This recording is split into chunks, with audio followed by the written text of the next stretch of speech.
All right, y'all. We are live. So the comments from Facebook will appear here. If you're not talking, I'm gonna ask you to mute just so we can lessen any feedback coming in. Thank you, guys. All right, so let's get started. Hey everyone, this is Ife Tayo from POC Psychedelic Collective. Thank you guys so much for joining our first live online panel. I apologize about the technical difficulties. This is our first live, and I'm working from a very old machine. So that said, I really appreciate everyone's enthusiasm and everyone's engagement.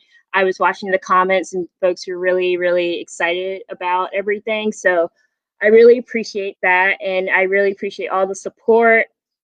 Some folks are asking about donations. If you want to make a donation to our group to continue supporting our work, you can do that at PayPal, POC in psychedelics at gmail.com. That's POC in psychedelics at gmail.com. All right, so again, thank you so much for joining us for the Q&A. We got some questions queued up. If something comes up that you want us to answer, feel free to put it in the comment section and we will get to it as soon as we can. All right, guys.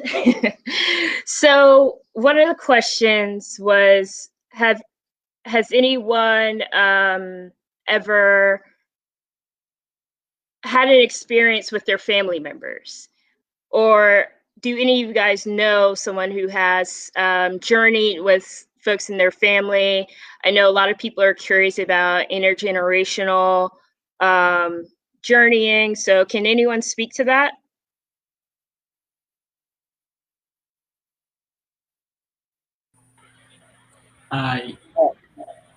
Hernandez, yes, this is live. And if anyone else wanted to chime in, I have one story, but I'll chime in after someone else. Oh, you go ahead. Sure thing. Yeah. So I haven't really done it particularly with my family. However, someone that I met last year that kind of like helped open up my eyes to a lot of psychedelics and stuff. From his personal experience, he actually put out a podcast of him speaking about it. So I feel like that's why I can like talk about it, because it's already out in the public sphere. But he talked about the death of his mother and how it's affected him and his family in such a deep way. However, he's part of Colombian descent, and they actually facilitated a ayahuasca ceremony between his brothers. And he said 3 generations of his family. So it's been a while since I heard the podcast. So could be his father and could be his grandparents as well.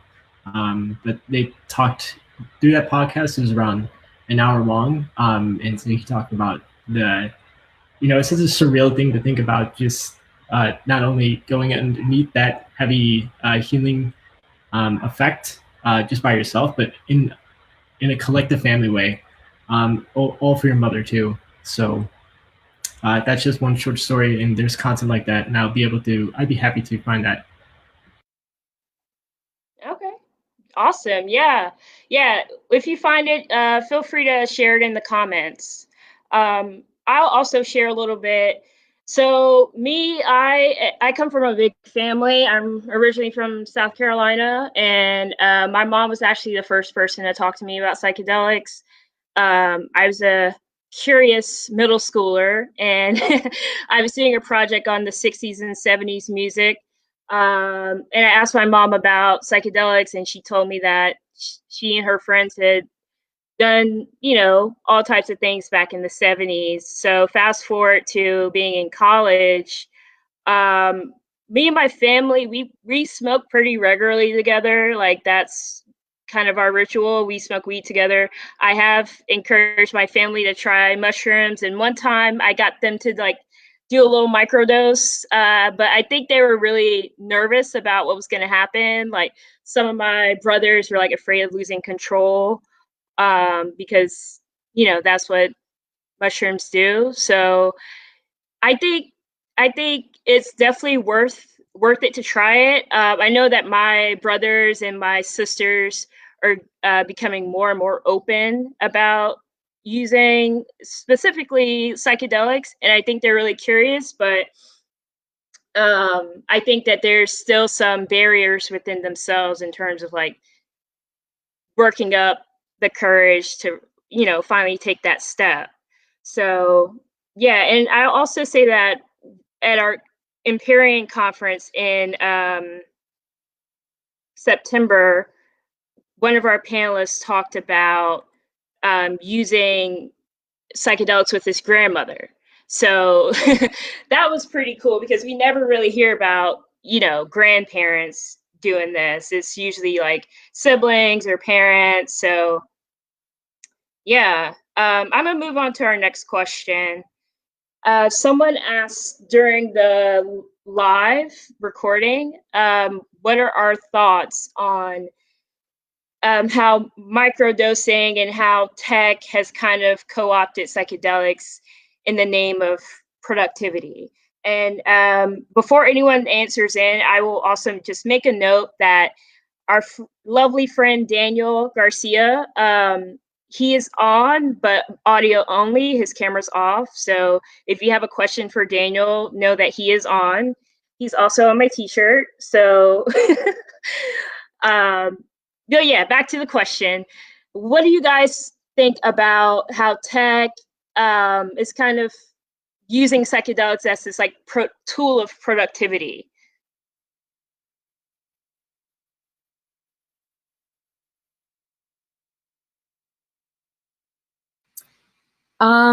Well, I think that if a tech company is using psychedelics for productivity and they're very capitalist minded and they really don't care what the ramifications are of the work that they do on other people, then, obviously I'm just like, they suck.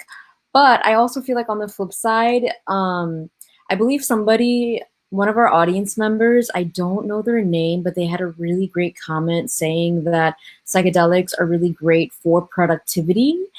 And I think in microdosing cases as well. And I know that for some people that might have like ADHD or some other type of like mental health issue or experience that they're living with, using psychedelics to aid in productivity is a great tool to have. And so I guess for me, like, yes, I would be critical of any of these tech companies, but I also think that it's also important for just other people to be educated about psychedelics in case they want to be productive too. Because I think laziness in our society is coded as like a moral failing of a person, but I often think that it's like a trauma response. So that's like where I'm coming from. Yeah. Yeah, no, and I totally agree. Like using it as an individual is one thing, but yeah, using it as an institution is a totally different thing. Other folks want to weigh in? I feel like I'd like to weigh in because I am in the tech industry as well. And I'm so happy Krupa opened up with that thoughts because it like helps me like I'm friends with Krupa, so I'd love to bounce ideas back and forth with her all the time. And so she brings up like it's in this capitalistic white dominated space, and I think as a person of color using microdosing, like you're trying to use it for this productivity aspect, and like without having a critical analysis of why you're trying to dive into the productivity aspect of it, in relation to the trend of everyone in the environment saying, "Oh, I microdose this way, I microdose that way, and I've done this, and that is so like that, and really helped me this way, and like we should try this type of regimen." Like without having the critical analysis of like of why you're doing it, and like finding your own groove for yourself, from like the perspective of what psychedelics means for you.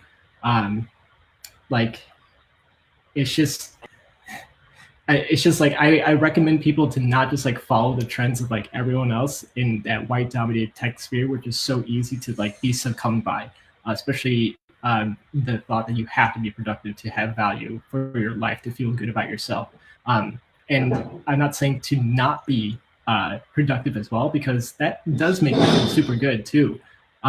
Just like don't fall into the trap of relying on that solely to do that. And so try to do some critical analysis of like where that need's coming from, and just make sure to find a balance. But I don't do it. That's just my perspective on it. And I haven't really met a lot of people that have done it, but I've just been steering my own ship right now. Yeah, thank you for sharing. It's interesting to hear from, inside perspective, someone who has worked in the tech industry. So awesome. I'm going to move on. Someone had an interesting question. What can we as people of color do to not replicate the harms of colonialism with respect to psychedelics? Hi, this is Daniel, the one you can't see on camera right now. Talk about it. I think it's important to like be mindful, especially if you're like tripping with like other people of colors, to take care of each other, and then to support, and also like be like, I know it's hard to control like why we're tripping, how it's gonna be. Sometimes we don't know what to expect, but and have like a good intention, like when like taking psychedelics, and be like aware of the settings as well.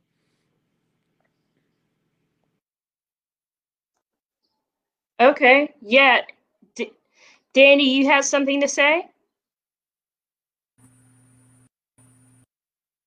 To piggyback on that, again, just research, looking into it. The more you know about yourself too, I think it'll be easier to be able to navigate that kind of context, and knowing where I guess your presence isn't welcome, or if you think your presence is welcome. All right. Other folks want to weigh in. How can we as folks of color not replicate colonialism, other harmful punitive policies, things like that? Yeah, I mean, I don't know. I guess like I don't know where I wish I had more details about this question, but I mean, there's a lot of books out there, ethnic studies syllabi. If people find books that they don't want to, don't have the means to pay for, there's like Facebook groups where you can like get PDFs of books. So I recommend just like reading, consuming media. I also think that just building community with other people of color is like a really great way of improving our like intellectualism around these concepts, because when we are in community with other people, then other people can fact check us, or other people can share what they know. So sometimes I think that the best way to do this decolonial work is to find other people that are like, yes, I want to do similar things, I'm about these nuances, and I think together sharing experiences and like auto-tuning our analysis together, or fine-tuning, or whatever it is, can be really helpful. Because I think doing things in isolation is really hard. Like, we need community. Yeah, for sure. I just want to add on top of that in order not to replicate it, understanding is a huge thing. And just the words decolonization really comes up a lot for someone who grew up in suburbia, around what are now white Trump supporters. A lot of those complexities come into play during early childhood development that I was raised with, that I'm trying to like break down right now and identify, and trying to understand those complexities, and then try to reconnect, aligned with my ethnic upbringing and spiritual upbringing as well, with a combination of those two, in relation to community, which also could be in form of racial justice organizing work and social justice organizing work. And all of it's a big comprehensive effort just to trying to break away from those chains. Mm-hmm. Yeah. Yeah. Yeah. So thank you. Those are amazing answers. I also want to say we're getting a lot of amazing questions in the comments. So I'm sorry if I don't get to your question right away. Please be patient. Um, but just know I really appreciate y'all's questions because they're really interesting and really exciting. So the next thing I want to touch on, we've gotten a few questions about what's the difference between they're using psychedelics therapeutically versus recreationally. What's the difference between use and misuse?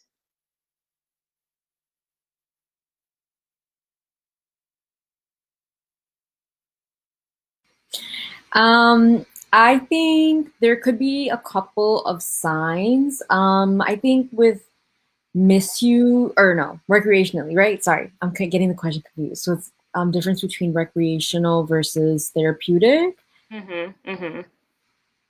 Oh, that's a great question. Does anybody else want to answer it? I can say a little bit about this. I also don't want to take up too much space, but there's a lot of stigma against addiction in terms of like use and misuse. And to me, when it comes to therapeutic versus recreational, I feel like it's a very thin line because depending on your positionality in society, if you're a Black person, if you're a Black person with other identities that further marginalize you, you don't have the luxury of recreation. You don't have the luxury of having fun. So like that kind of thing in itself is almost therapeutic. So the line is very thin. And to me personally, I think that it really just depends on how you want to evaluate your experience when it comes to like therapeutic versus not. Like, even if you're with friends just casually doing, MDMA, acid, whatever, you might have a really powerful breakthrough. And that may not have been your intention, but it can still happen. That said, I think, when it comes to therapeutic versus not, intention, we talked about that a little bit, intention and how important that is. So I think, we can also address like the issue of like addiction versus not too, if y'all want. And I just want to follow up with that in saying, I talk about how I find both the recreational and the spiritual use out of using psychedelics and snowboarding at the same time. Like, I'm having a great time snowboarding. It's one of my favorite activities to do. And so it's technically for recreation, but at the same time, I'm getting a lot of spiritual fulfillment from it, and from the experience of being out there on my own. So it's a combination of recreation and spiritual coming together to create a space of joy and fun for yourself. And those components are necessary for a spiritual and a healing therapeutic journey. Mm-hmm. Yeah. Yeah. And, I would say like an example of when use becomes potentially abusive for an individual might be when their use of the substance has started to interfere with the rest of their life. So it's negative in a negative way. So it's negatively affecting their work, negatively affecting their relationships, finances, housing, etc. I think that when the substance like gets to that point where it starts to affect the other circle of things that make up our life, that's a sign when there's possibly an addiction. Yeah. Also, definitely.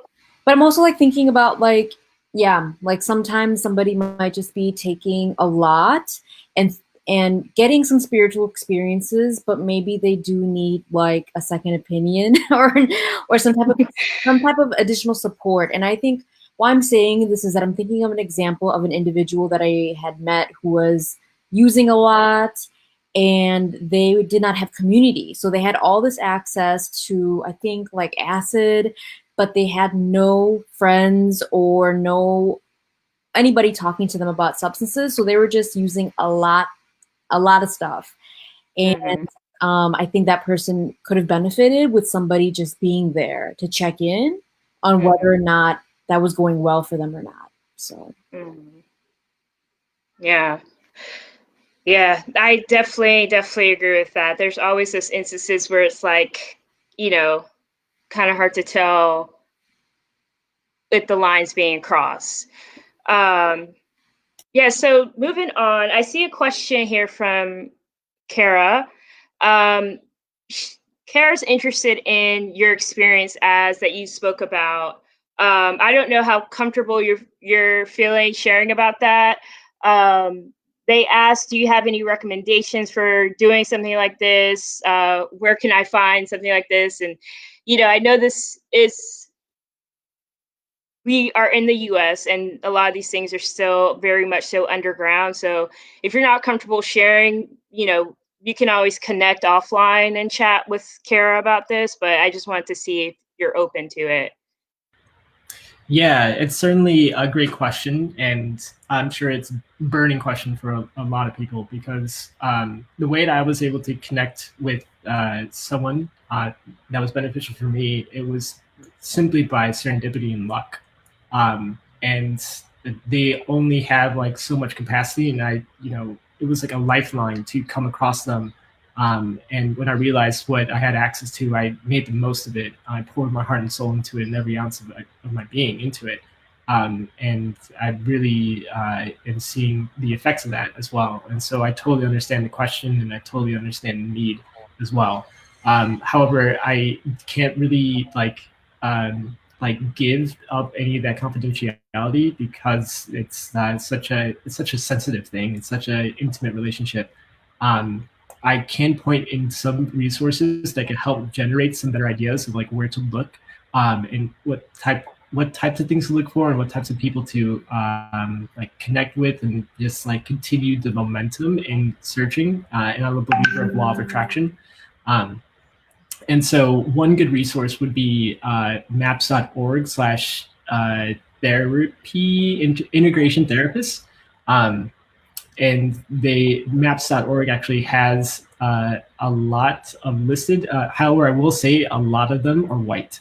And so that's like one aspect of it. However, the person that I work with, he is white as well. But there is like complexity into that where he studies indigenous cultures and has an anthropological background. And he has decades of experience understanding addiction and works with prisoners and knows these all sides, a lot of the sides of the humanity to help deliver the context for me to understand my own reality.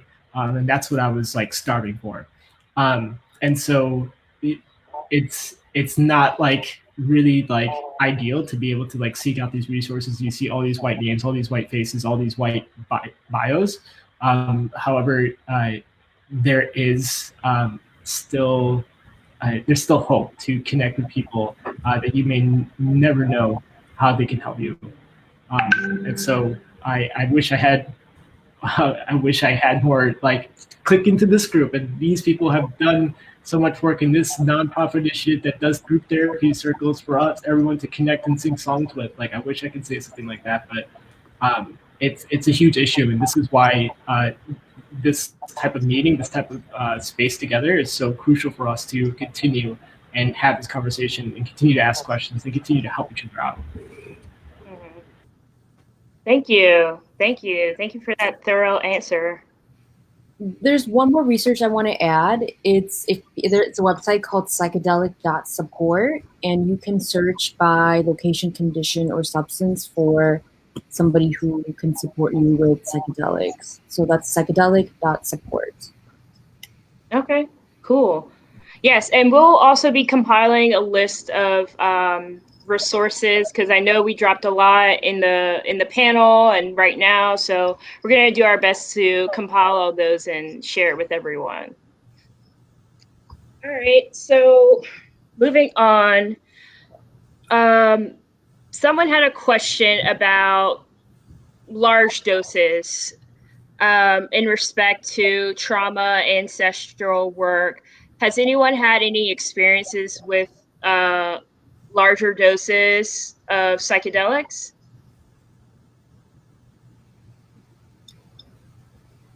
Yes, I think I have. Um, and I had no idea that like taking larger doses for psychedelics was like a thing until I heard about, is it Kalendi EA? This really awesome pioneer, pioneer of psychedelics who passed away recently. So I have, and so I think that the high doses are really great in my experience. Though sometimes like all the deep stuff was happening so quickly that I'm like, dang, I don't know how do I even like remember some of this stuff? But the medicine like shows you what you're meant to see. So I got the information I had.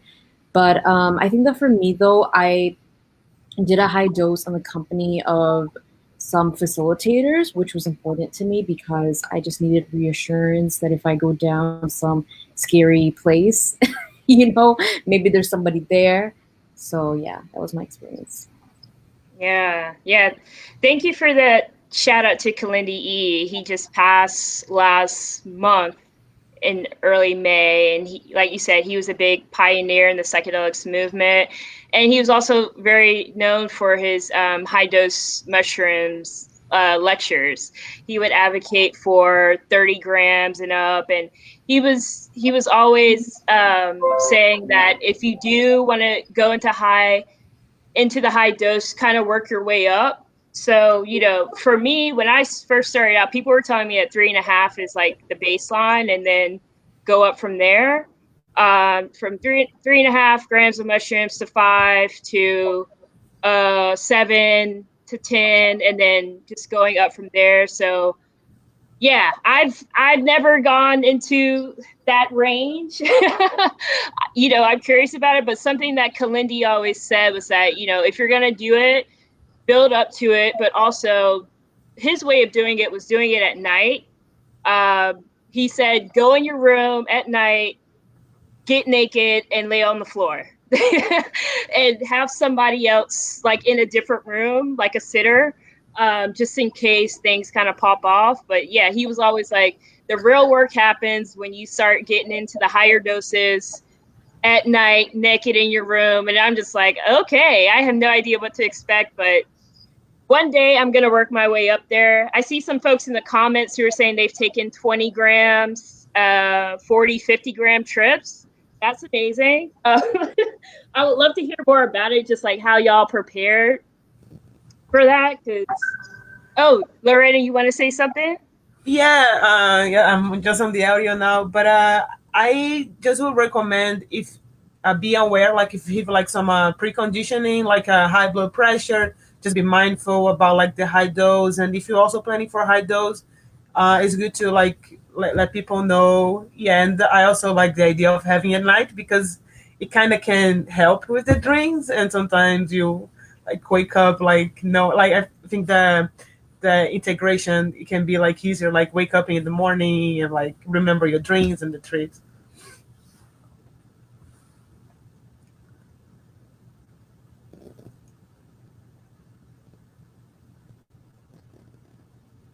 I'm so happy that people are learning about Kalendi.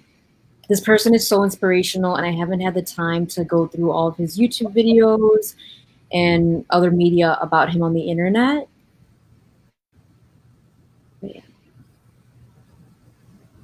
Yeah, that's great. I think this workshop is a great experience. I like to share, like everybody sharing the experiences. We hear on the panel and people in the comments, you're all learning together and support each other as a community of color. Mm-hmm. Yeah, definitely. So yes, thank you. And I know a lot of people say Kalendi was one of the first people that they came across online. Especially he was one of the first Black people I saw. 5-6 years ago when I was looking for somebody to relate to. He was definitely the first person who I came across, and honestly, meeting him in person, he was always super super duper super humble and down to earth. So Rest in peace, Kalindi. Someone had a question about ketamine. So that's something we didn't really do that much talking about on the panel, but I'm curious if anyone has any knowledge of doing ketamine and what doses have you done them in? Microdose, larger doses.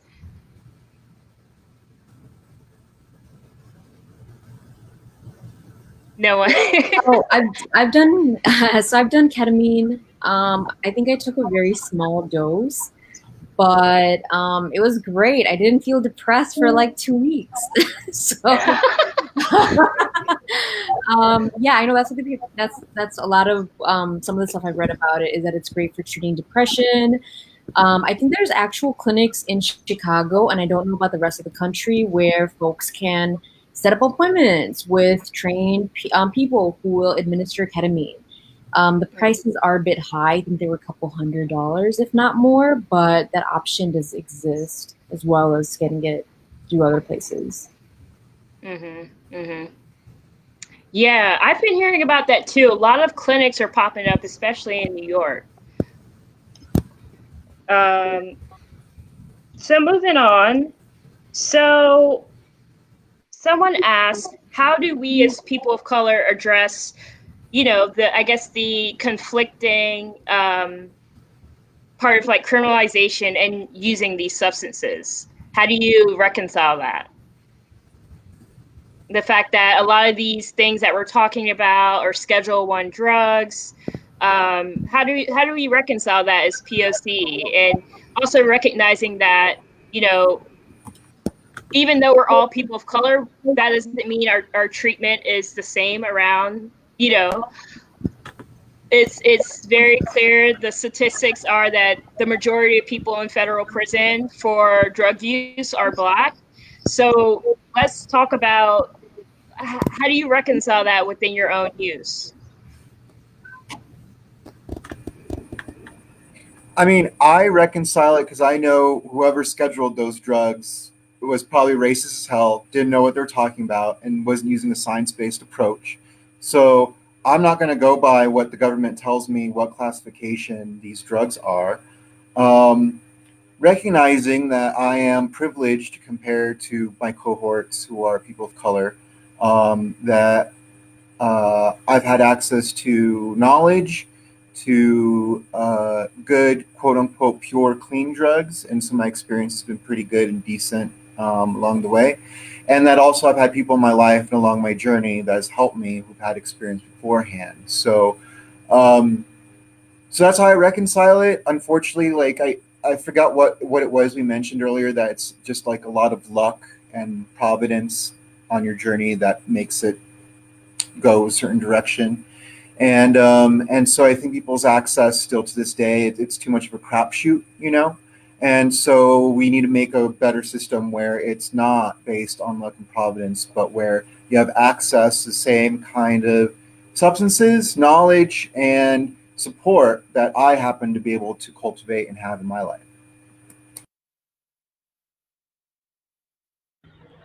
Yeah, there's so much with this particular topic that's coming up for me in relation to how someone even wrote a comment, and Dan even just mentioned it, that it's like a privilege for us to have access to psychedelics, and then that's like a whole topic in of itself, because you have access to it and you can you experiment with it and then you get harmed by it, and then you're not educated too, but then in relation to criminalization, and it's so good that at least there was movement with the marijuana industry right now with the decarceration efforts to alleviate some of the prisoners. I'm not so well versed in the results of all that and stuff, but I know there's movement behind there. And just to bring into the forethought that the psychedelic movement is hella white, and they face it's the war on drugs, and so it's so many different intersecting issues that are connecting into this, private prisons and military-industrial complex.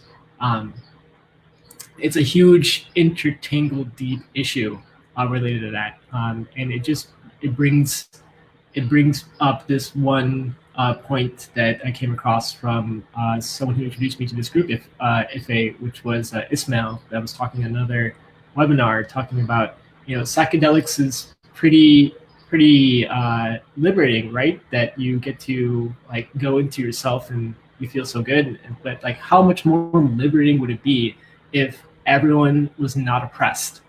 If there were not people in prison, and if people weren't going through what they're going through now, and collectively we're feeling good, how much better would psychedelics would be? Yes. Yes. Thank you for bringing that up. Thank you for bringing up decarceration, because, so many people feel liberated by psychedelics, but a lot of people fail to make the connection between the war on drugs and how that has literally destroyed so many Black and brown communities going on generations. I see someone in the comments mention Henry Anslinger. And yeah, it was their intention to destroy our communities. And, if you're going to be big in psychedelics and be advocating for all this use and telling people like, oh yeah, these are great, you're going to heal from it, you also have to recognize that there are people who are in prison doing so many decades in prison for these very substances that we're talking about. Even psychedelics. I was reading about a white guy who was in prison for like 20 years for like LSD. So, and that's just a white dude. Imagine what happens to Black people. There's Black people throughout the South who are being sentenced to like almost life sentences for a joint, or like a gram of crack, or not even a gram of crack, like 0.3 grams. So, you can't talk about how great this stuff is without reminding that we have family who are behind bars, who are, being punished for all this stuff that, we're privileged enough to talk about. So yeah, that's an issue that's really near and dear to my heart. So yeah, I love that you uplifted that, and I hope that we can continue to uplift the fact that, this is very much so a political issue, because people have lost their lives over it. So thank you. I wanted to move on to another good question I see in the comments. So, what thoughts do y'all have on realistic pathways towards overcoming barriers to expanding access to psychedelic therapy for people of color? And I'll contextualize this a little bit, because some of you may not know, but there's groups like MAPS, there's groups like Beckley, there's John Hopkins Research, who are working to create legalized assisted psychotherapy with psychedelics. And when we're having these conversations, people always bring up, well, who's going to be able to afford it, right? And so that's one barrier right there for folks of color. But I want to hear from y'all, what's a realistic pathway for making these things accessible? Are we going to depend on the medical industrial complex that's already killing lots of Black people as it is? I mean, look at COVID right now. Me personally, I don't think we can depend on these systems, but I want to hear from you guys. So before I answer, I want to acknowledge too, the pain and the fighting, the good fight that's going on out there, and the marchers and the protesters out there over George Floyd. And the reason why I mention that is because the events of this past week have shown me that institutions here in the United States are a lot more ossified than I thought, and there's a lot more inertia out there. And so I agree with Ife, where I don't think we can depend on the medical establishment. No matter how many Black and brown voices we get in there, I even at that point, I still don't think it would change it. Instead, it would just co-opt those voices, I think, in the end, unfortunately. So I'm thinking in more radical terms. It seems like nowadays the radical stuff seems more realistic than the other piecemeal incrementalism that we've been doing. So for example, if a white hippie can make bomb acid back in the 60s, I'm sure we have plenty of Black and brown minds that could do that themselves and provide it for the people and create our own mutual aid network for psychedelics. I'm sure we have plenty of healers in our community that can be the therapists for us. Like, we don't need them to be licensed. They just need to be licensed by the people, by us, and who we know and how we know them.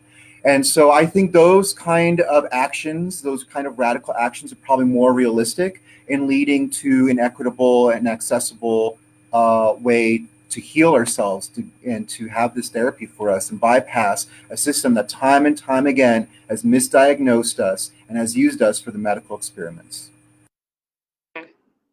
Yes.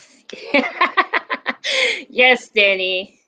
Other folks, please weigh in. Who wants to weigh in next? The question was, what's a realistic pathway for people of color to have access to psychedelics?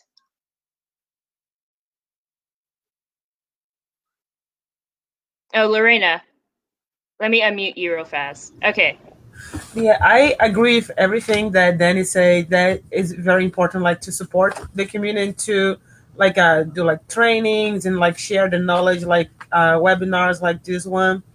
And I have a lot of mixed feelings about like legalization, because the way that I see like it happens in the United States with cannabis, it just like exclude like totally like people of color that in a long time were like the main providers and healers, and now they're just like totally excluded um, by like this capitalist like system. So it's good like to brainstorm to like about ideas how we can like start like from the community and not from like a government regulation like to like of the access. So like ideas that like we're doing like in this like people connecting to each other, like sharing like resources. This is great, because I think the regulation of the state doesn't help at all.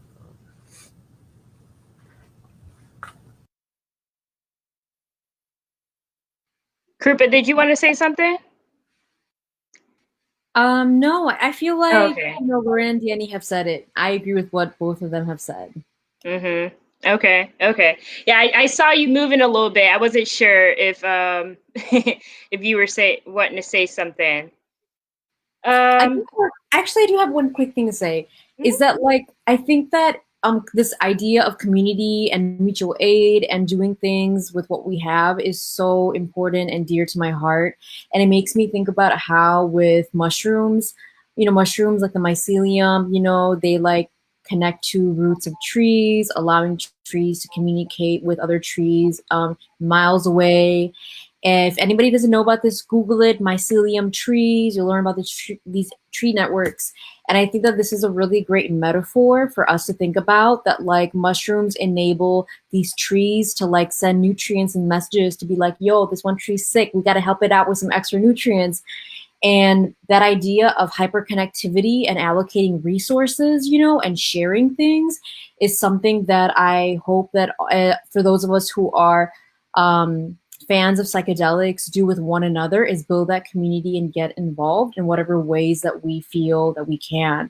I think some of us might be great at creating cultural stuff. Some of us might be great with advocacy. Some of us might be great with like the cellular components of understanding what's happening DNA wise. But I think getting in community is a great way, and mushrooms definitely teach us that. Yeah, that's very true. That's a great metaphor. All right, moving on. Let's see, y'all. To our audience, please keep sending in questions. We have a few more minutes left, so I want to get y'all's questions in. One of the questions that we got from a few people, they were saying, oh, is there something like this in London? Is there something like this in Philly? Or, people are wondering, number one, are there other groups like this that exist? Number two, how can we bring this issue specifically for folks of color? How can we, continue to create that space? Or how can people, if someone's in Wichita, Kansas, right, how can they cultivate their own group?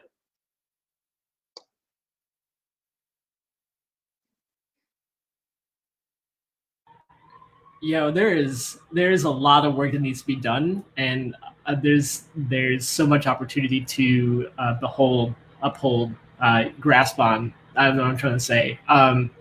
The need for people of color to be represented in psychedelics is like, it's so crucial that it made me want to step up as much as I can when I came across this opportunity to interact with Ifigtayo and it turned into a webinar.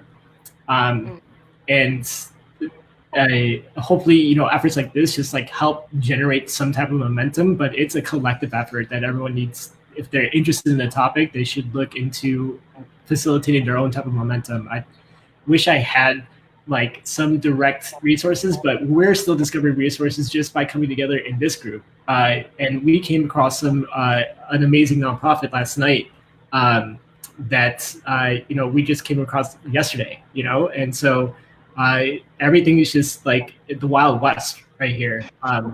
So the name of the nonprofit, though, I do want to mention. I forgot what it was. Spear Work. Yes, I believe they're Spirit Work or Spear Work, and they're based in Oakland. We'll drop the link afterwards with all the other resources. I wanted to add on that I know that as folks are looking for places, looking for community, one thing that I've been doing during the time of Corona is taking advantage of all the different online meetings that are happening across the world. And for example, I just looked up on Google, I did Psychedelic Society UK. And I found out that there's a psychedelic society in the United Kingdom, which I think somebody asked in the questions. And turns out that for the past month, they've been having virtual workshops on psychedelics, including one workshop on how psychedelics can help African communities in the UK. So I think that I encourage people to look up different psychedelic groups by region, location, and see if they're offering online trainings and ways to connect for the team. Yeah, thank you for that. Thank you. I didn't know about that, so that's awesome. I will also say that sometimes it's hard to find a group, but if you can find a friend or two to talk to about this kind of thing, then that can get you started somewhere. And it kind of reminds me of your like mushroom metaphor, Krupa. How like we're all connected and we can all like help each other from afar. Like that's kind of how this group started. Like none of us are in the same place. Like I'm in New York, Danny's in like the mountains of Colorado, Krupa and Az are in Chicago. So this has always been a virtual group, and I did it that way because I wanted to make it accessible to all kinds of people. Like I'm from South Carolina, and so I don't have a lot of these type of communities where I'm from. So yeah, and like as said, it's the Wild Wild West right now for psychedelics. So if you want to, take the initiative, then there's lots of support out there for that. So I hope that helps answer your question a little bit. I see Avita asked about, is there a plan for us to create a POC training around therapy and facilitation? Oh man, I mean, yes, that would be awesome, honestly. Danny, you want to weigh in? Oh, I just want to say we've had conversations about doing stuff like that and creating like listservs and resource lists and stuff like that for people. So I'm sure we'll get there. It's just a matter of like getting it all up and going. So. Yeah, and I know that last year MAPS did like a POC therapist training in Kentucky. I didn't attend, but I know a few folks who did. And I think it was Camille Barton and Dr. Monica Williams who facilitated a lot of that, along with some other folks I'm probably forgetting. But they brought together a group of like POC therapists for like a 2-3 day workshop to kind of create, I guess, a protocol for therapy for us. So yeah, I think that's a great idea for us. That's something I want to do, but it's more of a long-term goal. All right. Other folks want to weigh in? Any thoughts about like creating a protocol for facilitation for therapists or for healers, or something that you've seen in your ceremonies that you would love to bring into a new space?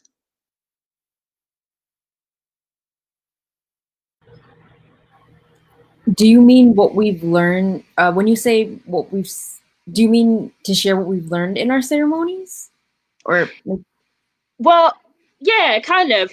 My question is more so, say, for example, if you were a person creating a facilitation or protocol, what's something that you would want to make sure to include?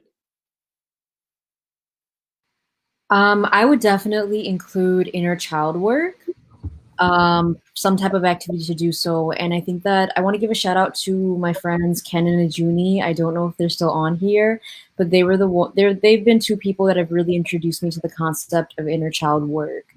And when I had a psychedelic ceremony a while ago, one of the components that was part of it was a activity where I would revisit a memory in my childhood to heal and address and to let go and re-envision another outcome. And that was really important for me to do in order to have a more fruitful ceremony. So I feel like there's a lot of really great tools in the toolkit that I think a facilitator could have to create really awesome healing and recreational experiences for their person they're helping out or for themselves.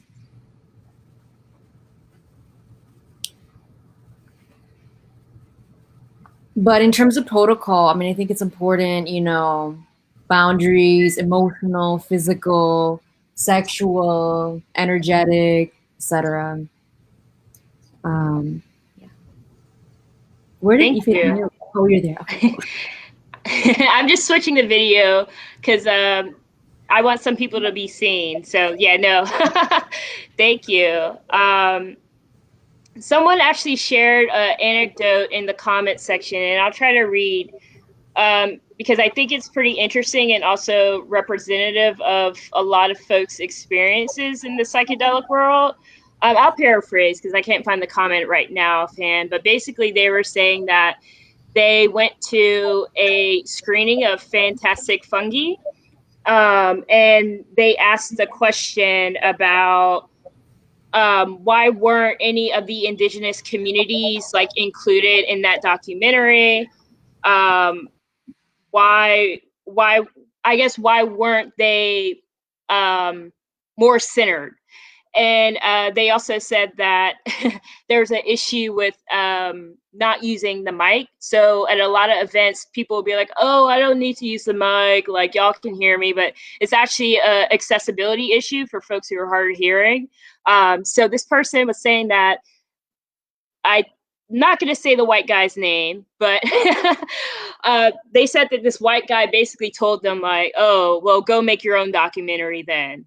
And reading this comment, I was reminded of an experience I had similar to that last year when I spoke at the Women's Visionary Congress. I was advocating for POC intentional healing spaces. And some of the comments said Paul Stamets is sus. Yes. So basically, I did my talk and I was saying that people of color need our own spaces to heal from whiteness. That was my thesis. And one of the questions that this guy said was like, oh, well, what if I create a whites only conference? Wouldn't that be racist? And that's my white people's voice, y'all. But basically, yeah, he was asking me like, wouldn't that be racist if I create a whites only conference? And I was just like, well, MAPS's conference is already pretty whites only from what I heard. And and you're also equating POC intentional healing spaces to state mandated segregation, which white people already had in this country for a long time. So there's always like that nastiness in the white spaces when you bring up race or gender even. There's even someone in the comments today when Danny on the panel was like, oh, like the less white people, the better. um, and some guy in the comments was like, no, like once you all start tripping, it'll be fine, like blah, blah, blah. And I'm just like, you're totally missing the point. So I say all that to say, do you guys want to share any experiences you've had with dealing with the white fuckery, the caucasity, the cracker shit, like, and how do you navigate that? How do you navigate dealing with that white shit?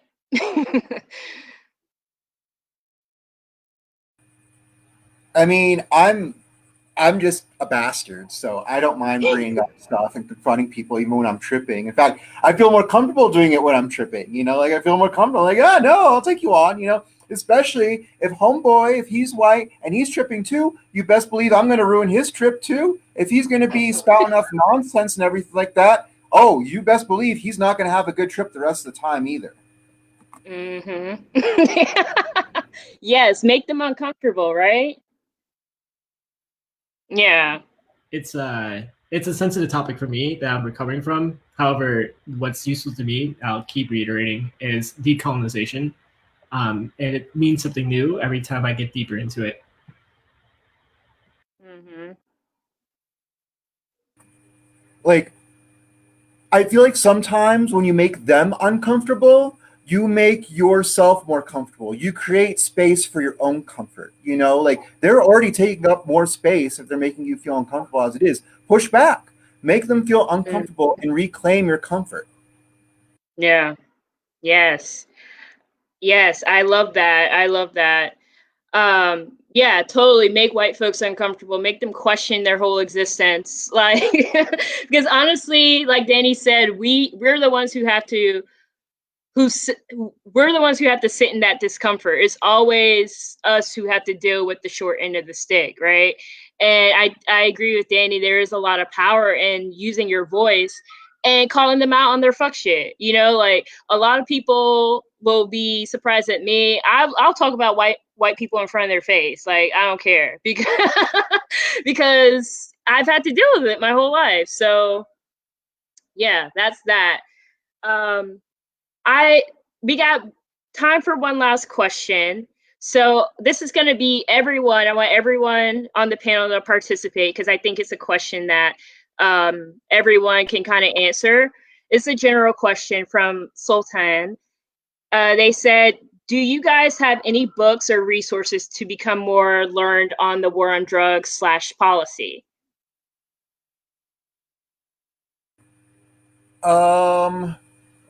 War on Drugs and Policy, I would definitely go with Michelle Alexander's The New Jim Crow. It's more about the criminal justice system and incarceration, but it definitely touches upon the drug war and how that was an integral part of the type of policies that we have today, even with legalization, everything like that, and definitely shows the context and history of all of that. So that one's a good one. And when it comes to psychedelics, just in and of itself, it's just white dude, so take it with a grain of salt. But I enjoyed it. Michael Pollan's new book, I forget what it's called, but Michael Pollan is the author's name, Pollan.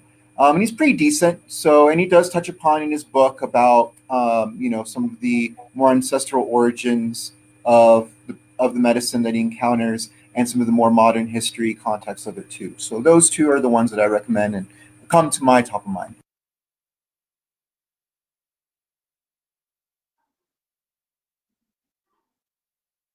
Mute. Or no, people can hear me. Yeah, sorry. Yeah, so I'm from Brazil, so I don't know much about U.S. sources. I have some Brazilian friends on the live. Thank you guys for joining. So one thing that helped me is redução de danos. It's like a warming reduction, especially during like Carnival, which is like a big street party in Brazil. This year I saw like a lot of posts like what kind of combination will work well, what doesn't work well. So just people be aware and be able to like practice like warm reduction.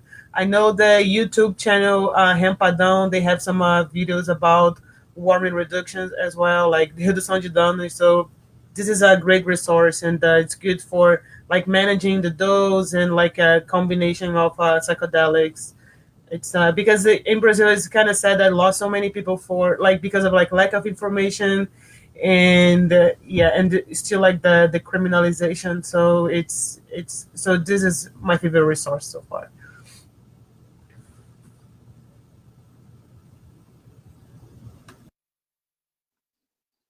I do want to add one additional resource is an organization that does a lot of comprehensive teachings on this. Actually, they have kind of like a course curriculum or resources related to this, and this organization is called Students for Sensible Drug Policy.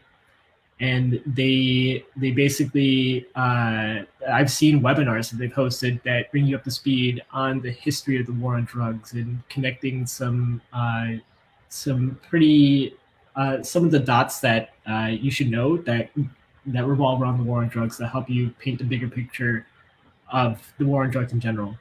So that's SSDP, Students for Sensible Drug Policy, and there's a lot of resources with them.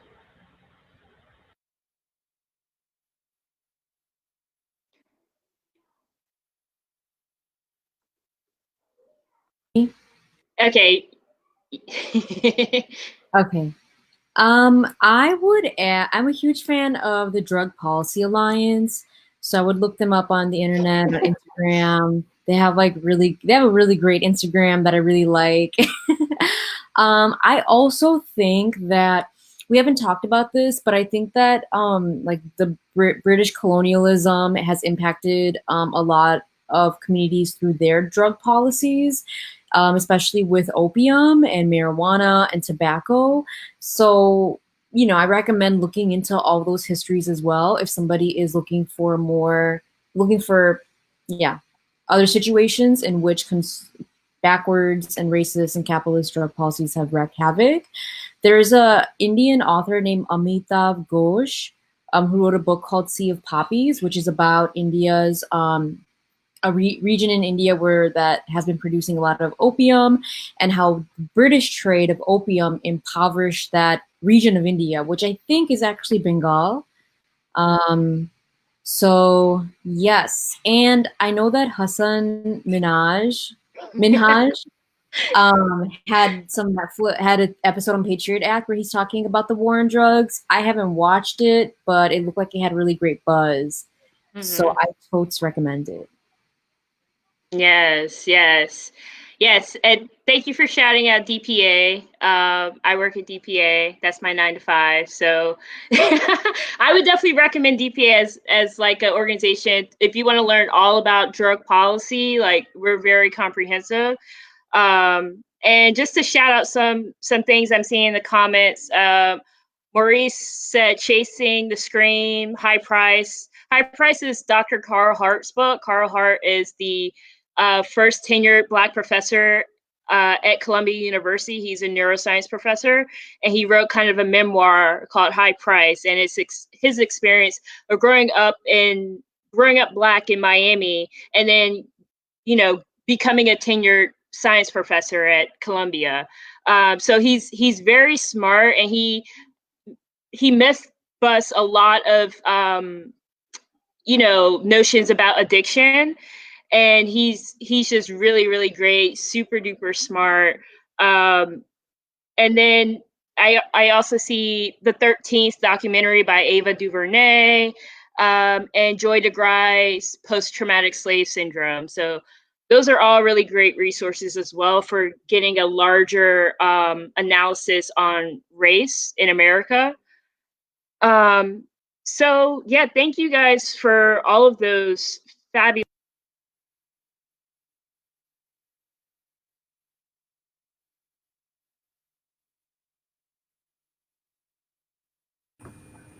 Did we just lose Ife? Oh no! No, I'm like playing musical chairs with this camera. I'm trying to like balance me and Lorena out. But anyways, let's wrap up.